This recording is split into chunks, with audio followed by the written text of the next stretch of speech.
Hey, welcome back to the channel. Got a cool little setup here today, but it's not all just aesthetics. Why do I have this set up the way I do today? And that really has to do with what we're going to be talking about today, which is this knife right here. It is a Nessmuck knife, Nessmuck design knife, which is kind of like a bushcrafting hunting knife, if you're not familiar with Nessmuck. But if you'd like to hear more about this knife and why I have this set up the way I do, go ahead and check out the video. Have you ever seen a real monster? No way. Yeah. I would never say a real monster. I just say, stay back. You'd use your superpower? And I just guess what my superpower is. What's that? What? Whoa. That's pretty quick. That's a pretty good superpower. Whoa. Yeah. Alright, welcome back to the Fortified Castle. It is Wednesday. I am still sick as a dog, but trying to provide some eye candy and maybe some interesting entertainment for all of my viewers. And I'd like to welcome you back and say hi. Bonjour, privet, guten tag, hola, and ciao, konnichiwa to my foreign viewers. So, the reason I have this set up this way is I'm going to show you a picture right now. That picture is from 1884, and that is a picture that was taken out of Nessmuck's book called Woodcrafting. And this is his recommended setup for hunting, camping, hiking, bushcrafting. That included a Nessmuck knife, which this knife was designed by Nessmuck. And not this particular knife, but this design. He recommended a axe, which I chose to put a tomahawk in there, and he carried a pocket knife. So bushcrafting knife, an axe, and a nice big moose pocket knife is what he carried into the woods. And so we're going to be talking about that momentarily. Okay, before we get into the history of this, let's just look at the knife for a minute. So this is a really cheap Chinese knife, and I bought it for a very specific reason, and it is not a perfect example of a Nessmuck knife, but it's really close. So up in the picture, I'll show that to you real quick. You can see the original Nessmuck had a deer antler on it, but it was curved. And the original Nessmuck was probably 5 inches. This is 4 1/4. But as incredible as it seems, some of the examples of these knives are even smaller than this. Some are 3 1/2 inches. But this is a 4 1/4. So there were bigger examples I could have got, but they didn't have the point exactly like a Nessmuck. And this is kind of the best example I could get of a Nessmuck knife. So there are a lot of examples of Nessmuck knives, and as I mentioned, this to me is the closest I could get to what Nessmuck's knife was like. His was a little bigger than this, and so if you stretch this out to 5 inches, maybe this would be a little thinner. It's pretty thick. It's hard to tell because we don't have any Nessmuck knives today, any original ones. There were more than his made, but we just don't have any originals. At least we're not aware of any. And so you just have to go off of that picture to figure out what a Nessmuck knife is. So I did a video on blade profiles, and I showed this knife in here. This is a Landers Ferry and Clark carver, about a 6-inch blade. I'll just show you in comparison to here. 4 1/4, 6-inch blade on here. But this knife has that Nessmuck design. And so the difference is this is not a sheep's foot. It doesn't come down to the edge. The edge comes up to it. It curves. You have a recurve on the spine. And it kind of like clips down, but it's not a clip point. It's more rounded and comes down. And it's not sharp. And so that was the only example I could show. I was kind of embarrassed about that. But that's why I went out and got this knife right here. But this is a fairly good representation. I think his knife was a little not as wide as this knife. But where did this come from?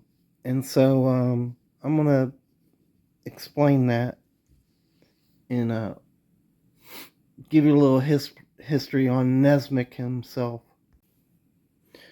Okay, so Nessmuck was born in 1821 in Michigan. He was, by his own admission, a very frail man. He was skinny.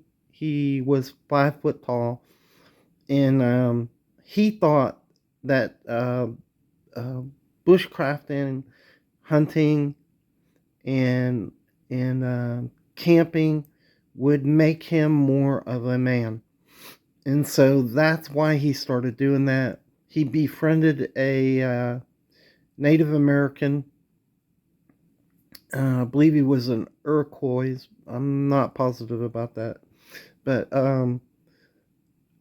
they became great friends, and the Native American taught him all the bushcraft type things, how to live in the wild.